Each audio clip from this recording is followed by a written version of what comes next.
Bagaimana menghadapi emosi anak perempuan di usia pra-remaja dan mengatasi rasa minder atau malu pada anak-anak. Pertanyaan berikutnya, semakin rileks otak, semakin besar daya tampung otak. Dalam neuroscience, untuk menciptakan neurotransmitter, salah satunya yaitu emosi anak. Bagaimana idealnya mengadakan sistem pembelajaran yang mensupport sistem tersebut. Satu lagi, Bu Isa, bagaimana caranya menggali potensi anak usia 10 tahun?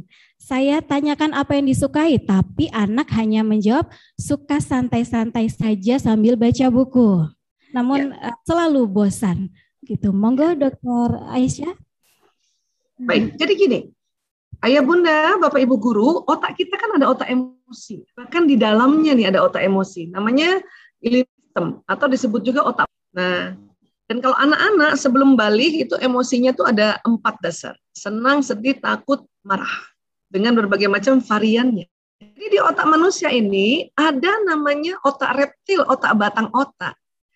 Ini kalau tegang, ya, kalau dia tegang, respon tubuh itu cuma 2, fight or flight, serang, ya, atau ngambek. Atau kalau kita sedang bosan, ini berarti batang otak sedang tegang. Ini dia. Ini tadi yang saya sampaikan. Kalau kita belajarnya rileks, ya, batang otak ini rileks, maka ilmu yang ditangkap oleh mata, telinga, ucapan dan atau tangan ini bisa gampang ini masuk ke otak depan. Karena kalau mau masuk ke otak depan itu harus lewati dulu batang otak ini. Lewati batang otak, lewati otak emosi, baru masuk di depan. Maka diperlukan rileks, maka diperlukan ya satu cara-cara oleh siapapun, bapak ibu guru kah atau ayah bunda untuk merilekskan.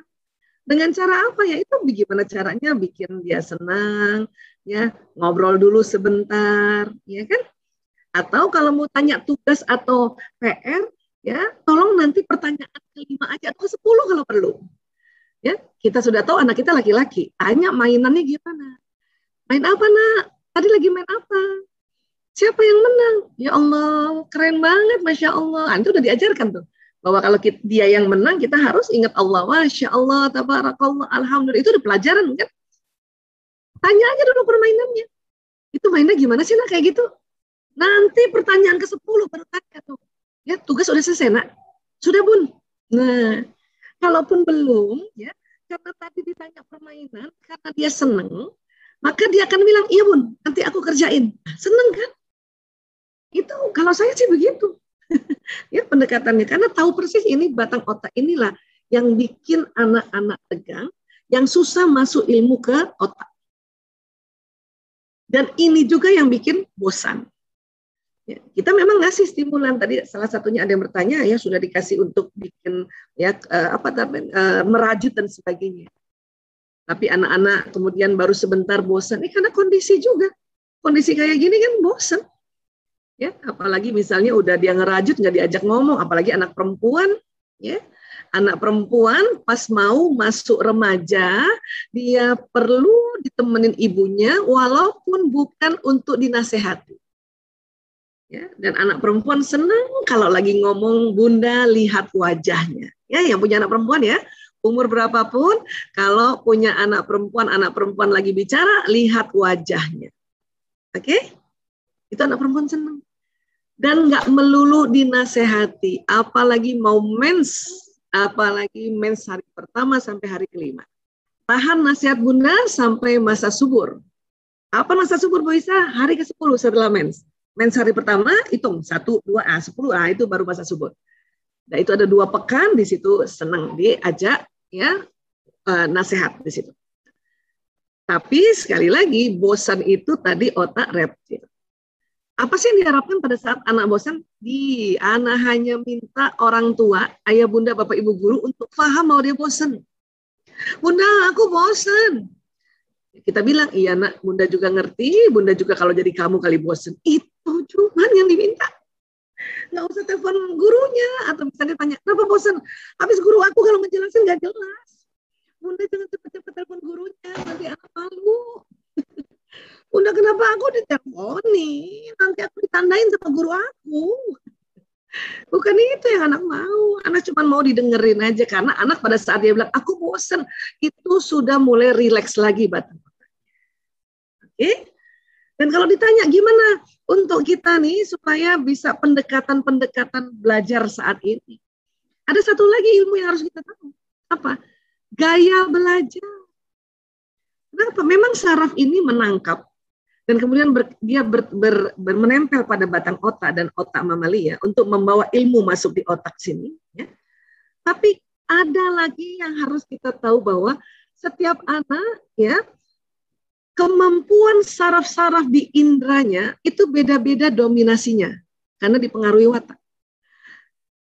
Jadi kalau nanti ya, termasuk ya mengajarkan pembelajaran Al-Quran juga disesuaikan dengan gaya belajar anak, pelajaran yang lain termasuk itu.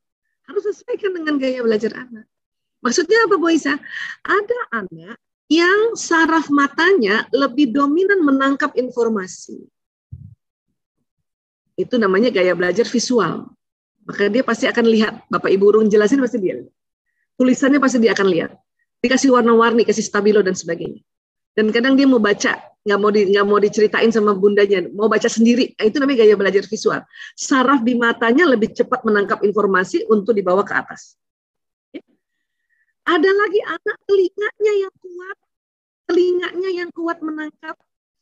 Makanya kadang dia nggak ngelihat gurunya, tapi telinganya yang diarahin ke sumber suara. Ini namanya gaya belajar auditori. Ya, ini yang biasanya anak-anak, Bunda, bacain aku. Kata bundanya, baca sendiri. Padahal maksudnya anaknya, tolong bacain supaya telinganya nangkep dulu. Baru nanti dia belajar sendiri. Gini loh. Ya.